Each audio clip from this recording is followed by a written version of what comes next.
Hello friends, welcome to my channel. अगर आप new हैं तो ज़रूर सब्सक्राइब करें मेरी चैनल को सो दैट आपको टाइम टू टाइम नोटिफिकेशंस ये सब्जेक्ट और कोर्स रिलेटेड आपको मिलती रहे। अगर आप पेपर टू एजुकेशन सब्जेक्ट के साथ पढ़ना चाहते हैं या फिर आप नेट एग्जामिनेशन की प्रिपरेशन कर रहे हैं तो ये कोर्स आपके लिए बहुत ही हेल्पफुल रहने वाला है।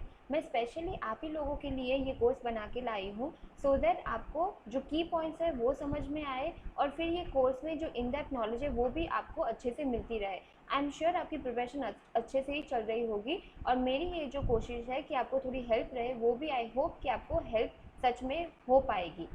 आज की पढ़ाई स्टार्ट करते हैं। पिछली बार हमने देखा था सांख्य फिलोसॉफी, योगा, वेदांता, बुद्धिज्म। आज हम पढ़ने वाले हैं Jainism philosophy. Jainism philosophy actually है क्या, उसके बारे में हम पढ़ते हैं। The word Jain derive from the word Jinna, जिसका मतलब होता है a person who has overcome his sensual vices and has obtain full control over his worldly desires and cravings.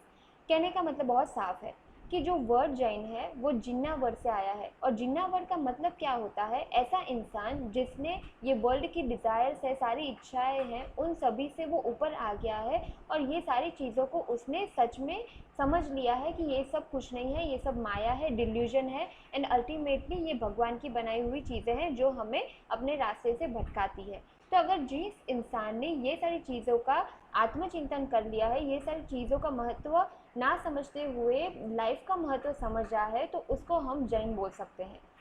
आपको मैं बता दूं कि ये जो जैनिज़्म है या फिर आप बोल सकते हो कि ये फिलोसॉफी है, उसमें जो गुरु होते हैं ना उनको तीर्थंकर बोलते हैं।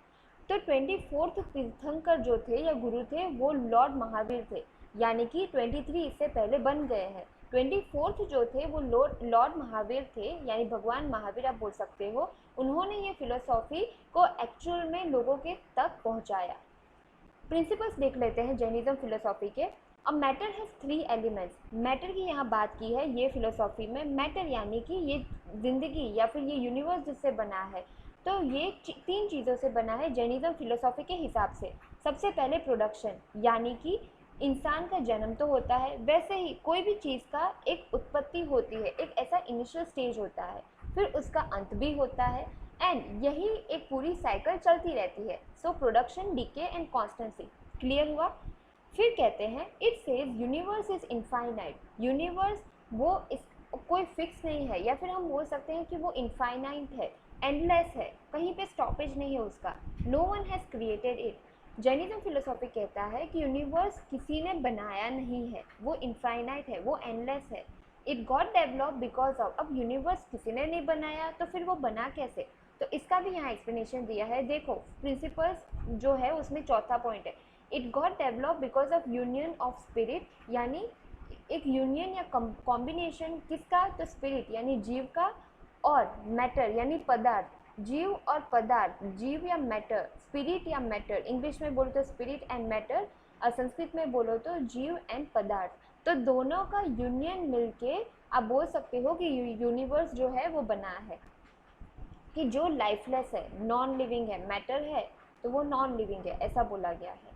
अब मैटर की बात की है, पदार्थ की बात की है, तो वो उसके अलग अलग टाइप्स भी है। बेसिकली 4 टाइप्स है जो कि जैन फिलोसॉफी में दिए गए हैं। पुडगल, पुडगल यहाँ पे बोला गया है। अगर आप ये वर्ड को बाइफरकेट करो, डिवाइड करो, तो पुड मतलब कि एक यूनिवर्सल एंड गल मतलब सेपरेशन, यानी यूनियन एंड सेपरेशन। तो मैटर जो है वो यूनियन एंड सेपरेशन के कॉन्सेप्ट को लेके बना है। फिर धर्म, जो आप धर्म करते हो, जो आपके डीड्स होते हैं वो आपकी लाइफ में आपको चलाने के लिए चलाने को या आपकी लाइफ को चलाने को हेल्प करते हैं। अधर्म, तो वो भी आपकी लाइफ का एक हिस्सा है। काल यानी समय, टाइम। तो ये 4 चीज़ों से पदार्थ बना हुआ है। Clear. Jainism does not believe in God, ये एक इम्पॉर्टेंट है। देखो यहाँ पे क्लियरली लिखा है Jainism does not believe in God. पहले भी हमने बहुत सारी फिलोसॉफीज देखी जो कि नहीं बिलीव करती गॉड में। ऐसा ही ये भी फिलोसॉफी है जो कि भगवान में बिलीव ही नहीं करती। क्यों नहीं करती भाई, तो यहाँ पे लिखा है it says one must have proof to validate the truth but no one has. Clearly लिखा है कि जैनिज्म फिलोसॉफी मानता है कि अगर आप कोई चीज़ में बिलीव करते हो तो वो ऐसी चीज़ होनी चाहिए, या फिर वो ऐसी चीज़ को हम सच तभी मानेंगे जब वो ट्रूथ आप प्रूफ के साथ लेके आओ। आप भगवान को तो मानते हो, पर भगवान को आपने देखा है? आप उनसे बातें करते हो तो वो आपके साथ बैठते हैं, सब लोग को मिलते हैं? तो नहीं। तो इस वजह से बोला गया है कि वो बिलीव नहीं करता गॉड में, क्योंकि उसका कोई प्रूफ ही नहीं है। इसीलिए फ्रेंड्स मैं आपको बता दूँ ये स्लाइड बहुत ही इंपॉर्टेंट है, तो अगर आपके नोट या पेन लेके नहीं बैठे हो तो प्लीज़ ये नोट डाउन कर देना, because it is going to come और इट इज़ पॉसिबल कि एग्जामिनेशन में ये पूछा जा सकता है। एंड मोस्ट इम्पॉर्टेंट, ये अनेकांस्यादवाद जो मैंने लिखा है रेड लेटर्स में, देखो तो ये इम्पॉर्टेंट कॉन्सेप्ट है। क्यों ऐसा? क्योंकि ये एक जैन फिलोसॉफी ऐसी है जिसमें ये बात की है अनेकांस्यादवाद की। वो क्या है वो हम देखते हैं, इसका मतलब क्या होता है सबसे पहले तो वो देखते हैं। तो अनेकांस्यादवाद मतलब कि to see things in different forms, एक ही चीज़ को हम अलग अलग फॉर्म्स में देखते हैं। सपोज एग्जांपल दूँ मैं आपको, तो ट्रूथ है, कोई सच्चाई है, तो आप उसको अलग अलग एंगल से देखो। इस ऐसा पॉसिबिलिटी है कि आप जो ट्रूथ को जिस एंगल से देख रहे हो कि सपोज आप सोचो कि आज आपने एक बच्चे को पढ़ाते हुए देखा और वो बच्चा खुशी खुशी पढ़ रहा था, तो मतलब कि यहाँ पे एक सच्चाई ये है कि बच्चा खुशी खुशी पढ़ रहा था। लेकिन आप ये भी कह सकते हो कि वो एक सच्चाई है बिकॉज वहाँ पे लर्निंग इज टेकिंग प्लेस। लेकिन अगर कोई और को पूछो तो उसका परसेप्शन अलग होगा, वो कहेगा बच्चा खेलने में मस्त होगा, या फिर उसके दिमाग में और कोई विचार आ रहे होंगे, या फिर ऐसा भी हो सकता है कि उसके सब्जेक्ट जो टीचर पढ़ा रहे थे उसमें कोई ऐसी लाइन आ गई तो वो खुश दिख रहा होगा और आपको लगा कि वो अच्छे से पढ़ रहा है। तो कहने का मतलब है एक सच्चाई के अलग अलग फॉर्म्स होते हैं, तो इसीलिए उसको अनेकांस्यादवाद बोला गया है। यानी कि एक ट्रूथ है उसको हम फॉल्स भी ठहरा सकते हैं एंड एक फॉल्स है उसको हम ट्रूथ भी ठहरा सकते हैं। क्लियर हुआ? थर्ड पॉइंट देखो, जैनिज्म हैज टॉक अबाउट जीव। जीव क्या है? तो वो आत्मा है, सोल, स्पिरिट, कॉन्शियस एनर्जी है जो आपको कॉन्टिन्यूसली लाइफ के बारे में समझ देती है। एंड अजीव, अजीव भी है, वो भी हम ही के अंदर है। वो क्या है? तो अनकॉन्शियस एनर्जी है, मैटर है। कभी कभी हम रास्ते से भटक जाते हैं, कभी कभी भटक जाते हैं इन द सेंस कि मटीरियलिस्टिक थिंग्स के लिए हम सोचते रहते हैं या फिर उसके पीछे भागते रहते हैं, तो इन दैट सेंस पता चला। नेक्स्ट, एजुकेशन इम्प्लीकेशंस क्या है जैनिज्म की? तो कहते हैं कि बच्चों को आपको नॉन वायलेंस और ट्रूथ पढ़ाना है। ये 3 लेवल्स है, ये मोस्ट इम्पॉर्टेंट है जैनिज्म फिलोसॉफी के। Right perception, right knowledge, right character, बच्चों के अंदर एज ए टीचर हमें ये डालना है, ये चीज़ें। राइट परसेप्शन उनको सिखाना है, मतलब सम्यक दर्शन, यानी कि उनको चीज़ों को कैसे परसीव करना है, लाइफ को कैसे समझना है, वो सारी चीज़ें हमें उनको समझानी है। तो सम्यक दर्शन या राइट परसेप्शन बोल सकते हो। सेकेंड है राइट नॉलेज, यानी सम्यक ज्ञान, अच्छा ज्ञान देना है लाइफ के बारे में।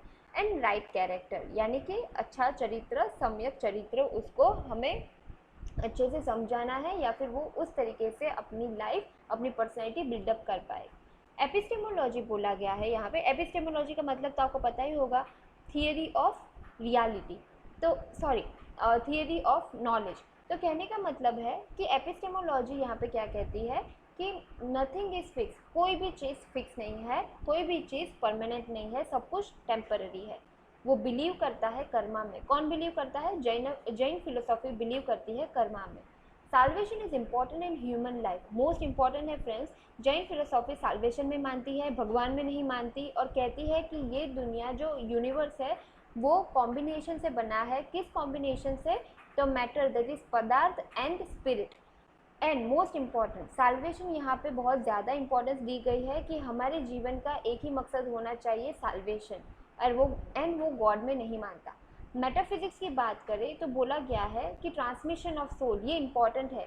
एक ये फिलोसॉफी ऐसी है जो मानती है कि जो हमारी आत्मा है वो मतलब कि ट्रांसमिशन ऑफ साउल, यानी एक जन्म के बाद दूसरा जन्म जो लेता है इंसान या जीव, जो भी आप बोलो, तो वो यहाँ पे पॉसिबिलिटी है क्योंकि वो आत्मा में मानता है। और कहते हैं कि या माना गया है कि transmission of soul is possible.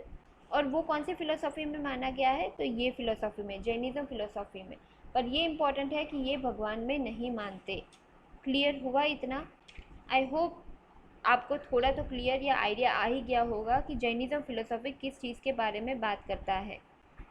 ये ऐसा भी कहता है कि God is not there, God is not creator of the world, in fact there is no God.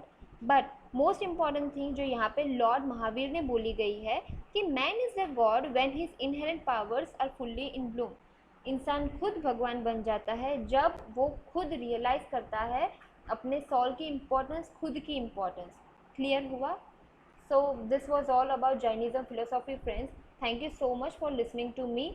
अगर आपको मेरे ये जो कोर्स मैं लेके आई हूँ वो अच्छा लगे तो do subscribe to my channel.